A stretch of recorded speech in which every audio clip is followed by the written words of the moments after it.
හොඳයි සුබ දවසක් කියලා පිළිගන්නවා ඔයාලා වාදත් මගේ YouTube channel එකට. ඉතින් අද වීඩියෝ එකෙන් කියලා දෙන්න යන්නේ පිච්චිලා තියෙන loudspeaker unit එකක් කොහොමද හදාගන්නේ කියන එක ගැන. ඉතින් මෙතන මේ තියෙන loudspeaker unit එකක් මේ තියෙන්නේ TOA වර්ග එකක්. ඉතින් TOA අවුජා වගේ තමයි ගොඩක් වෙලාවට පාවිච්චි කරන්නේ. ඉතින් මුලින්ම අපිට පුළුවන් මේ loudspeaker unit එක කෝන් එකෙන් එහෙම නැත්නම් මවුත් එකෙන් ලේසියෙන්ම වෙන් කර ගන්න පුළුවන්. ඉතින් මෙන්න මේ ඔයාලට පේනවා ඉතින් මෙතන පොඩක් තියෙනවා අපිට මේ යුනිට් එක ස්පීකර් කෝන් එකෙන් කරකවලා ලේසියෙන්ම ගලව ගන්න පුළුවන්. ඒ වගේම මේ ස්පීකර් යුනිට් එකක් හදා ගන්න අපිට ලොකු ඉලෙක්ට්‍රොනික ගණනක් අවශ්‍ය නැහැ. ලේසියෙන්ම හදා ගන්න පුළුවන්. ඒ කියන්නේ සාමාන්‍ය ස්පීකරයක් හදා ගන්නවට වඩා මේක ඊටාම ලේසියෙන් හදා ගන්න පුළුවන්.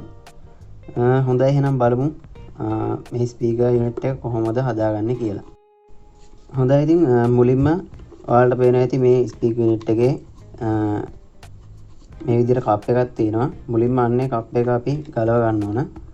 ඉතින් ඔයාලට පේනවා ඇති මෙන්න මේ වගේ ඇන හතරක් තියෙනවා වටේට.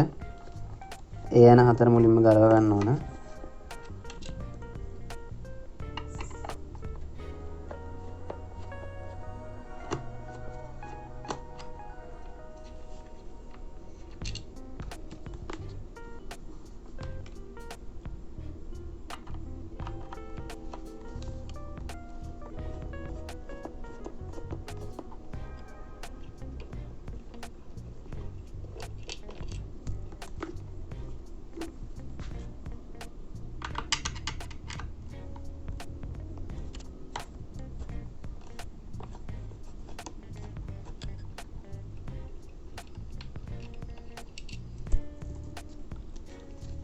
දැන් යන හතර ගලව ගත්තට පස්සේ අපිට පුළුවන් මෙන්න මේ විදිහට ලේසියෙන් මේ කප් එක ගලව ගන්න.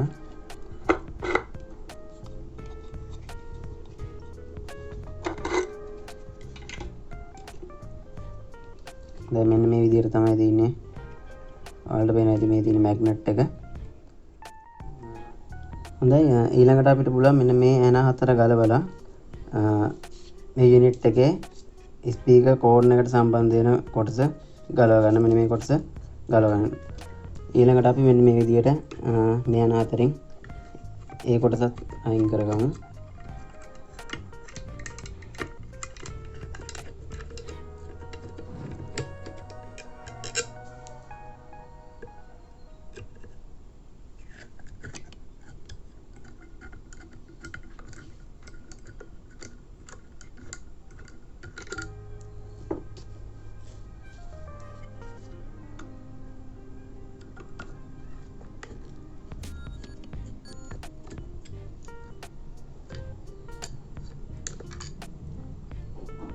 හොඳයි ඊළඟට අපිට පුළුවන් මෙන්න මේ කොටස මෙන්න මේ විදිහට ඉවත් කරගන්න. හොඳයි ඉතින් ඊළඟට මෙන්න මේ විදිහට තමයි අපිට ඇතුළ බලා ගන්න පුළුවන්. ඊළඟට අපිට පුළුවන් මෙන්න මේ විදිහට ලේසියෙන්ම කොයිල් එක ගලව ගන්න. ඉතින් මෙතන කොයිල් එක සහ කොයිල් එක උඩින් තව කප් එකක් තියෙනවා රතු පාට. යන්නේ කප් එක අපිට මෙන්න මේ විදිහට වෙනම ගලව ගන්න පුළුවන්. ඉතින් මෙන්න මේ තියෙන්නේ කොයිල් එක. මෙන්න මේක තමයි ස්පීකර් එකේ ස්පීකර් කොයිල් එක විදිහට තියෙන්නේ මෙන්න මේ කොටස. හොඳයි ඉතින් සාමාන්‍ය ස්පීකර් යුනිට් එකක ස්පීකර් එක වැඩ කරන්න කියන්නේ මෙන්න මේ කොයිල් එක තමයි ඉතින් පිච්චෙන්න දෙයකට තියෙන්නේ. ඉතින් අපිට පුළුවන් මෙන්න මේ කොයිල් එක චෙක් කරගන්න පුළුවන් ලේසියෙන්ම මෙන්න මේ වගේ ඩිජිටල් හරි ඇනලොග් හරි මල්ටිමීටර් එකක් අරගෙන ප්‍රෝබ් දෙක මෙන්න මේ විදිහට කොයිල් එකේ දෙපැත්තට තියලා අපිට පුළුවන් මෙන්න මේ විදිහට කොයිල් එක වැඩද කියලා බලා ගන්න. ඉතින් මේ කොයිල් එක චෙක් කරද්දී අපි මල්ටිමීටර් එකේ ඕම් පරාසයකට තමයි දා ගන්න ඕන. ඊළඟට මෙන්න මේ විදිහට අපිට චෙක් කරලා බලන්න පුළුවන් කොයිල් එක වැඩද කියලා. ඉතින් ඔයාලට පේනවා ඇති මේ කොයිල් එක වැඩ කරනවා. ඉතින් ඇත්තට මෙන්න මේ කොයිල් එකේ මේ කොයිල් එක පිච්චිලා තිබුණ මේ කොයිල් එකේ වයර් එකක් ගැලවිලා තිබුණා. ඉතින් මෙන්න මේ විදිහට ඔයාලට පේන්නේ දෙපැත්තෙම මේ විදිහට වයර් දෙක සම්බන්ධ වෙලා තියෙනවා.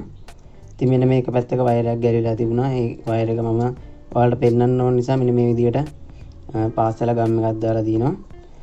ඉතින් මේ කොයිල් එක පිච්චිලා නම් ඒ කියන්නේ කොයිල් එක වැඩ නැත්තම් අපිට පුළුවන් ඉලෙක්ට්‍රොනික ෂොප් වලින් මේ වගේ කොයිල් එකක් මේ විදිහටම මිලදී ගන්න පුළුවන්.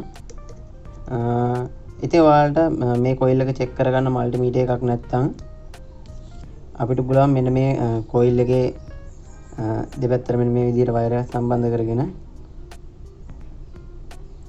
මෙන්න මේ විදිහට LED බල්බ් එකක් සහ බැටරි කැල්ලක් අරගෙන අපිට පුළුවන් මේ කොයිල් එක ලේසියෙන්ම චෙක් කරගන්න.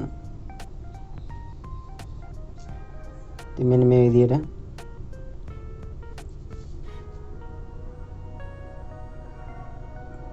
පුළුවන් අපිට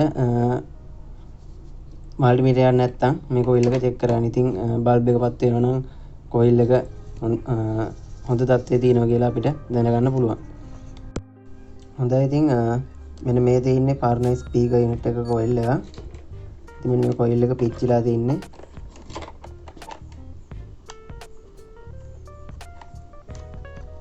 ඔයාලට පේනවා ඇති මේ වගේ පිච්චිලා තියෙන කොයිල් එකක් චෙක් කරද්දි මල්ටිමීටර් එක වැඩ කරන්නේ නැහැ. මෙන්න මේ විදිහට තමයි මේ කටුව අපිට පෙන්වන්නේ.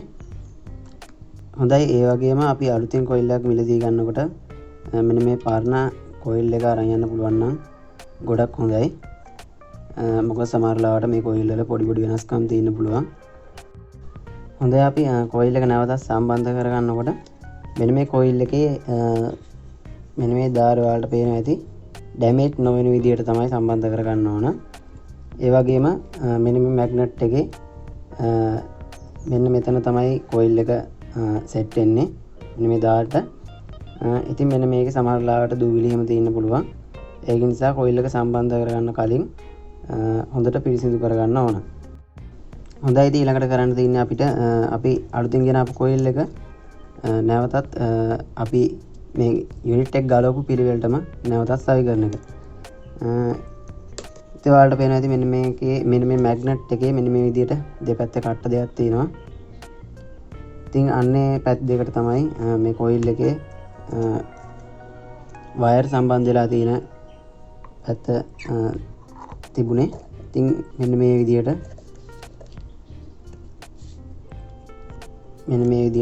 ඒ දෙපැත්ත අපි ගන්නට බලලා සම්බන්ධ කරගන්න ඕන. ඊළඟට මෙන්න මේ විදිහට ඔයාලට මතක ඇති රතු පාට කප්පයක් තිබුණා. ඉතින් අන්න ඒකත් මෙන්න මේ විදිහට සම්බන්ධ කරගන්න ඕන. ඉතින් ඔයාලට පේනවා ඇති සාමාන්‍ය ස්පීකර් වල වගේ නෙමෙයි ගොඩක් ලේසියෙන් අපිට මෙන්න මේ කොයිල් එක සම්බන්ධ කරගන්න පුළුවන්. දැන් ඊළඟට ස්පීකර් කෝන් එකට සම්බන්ධ වෙන කොටස. මේ කොටසත් අපි මෙන්න මේ විදිහට සම්බන්ධ කරගන්න ඕන. ඉතින් ඊළඟට මෙන්න මේ විදිහට මම ඇන ටික දාගන්නවා.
හොඳයි ඉතින් ඔයාලට පේනවා ඇති අපිට ඉතාම ලේසියෙන් මෙන්න මේ වගේ යුනිට් එකක ඔයිල් එකක් දාගන්න පුළුවන්. ඉතින් එහෙනම් අපි බලමු මේ යුනිට් එක ඇම්ප් එකකට සම්බන්ධ කරලා වැඩ කරනවද කියලා.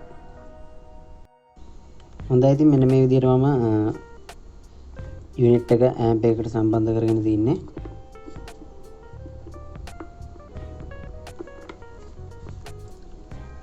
හොඳයි අපි බලමු වැඩ කරනවද කියලා.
හොඳයි ඉතින් ඔයාලා අද වීඩියෝ එකෙන් මේ වගේ ලවුඩ් ස්පීකර් යුනිට් එකක් හදාගන්න කොහොමද කියන එක ගැන ඉගෙන ගන්න කියලා මම හිතනවා. ඉතින් ඔයාලට පුළුවන් මෙන්න මේ වගේ තවත් වීඩියෝ බලන්න channel එක subscribe කරන්න. ඒ වගේම මේ වීඩියෝ එක හොඳ නම් like කරන්න comment කරන්න. ඉතින් මේ වගේ තවත් වීඩියෝ එකකින් නැවත හමු වෙමු. සුබ දවසක්.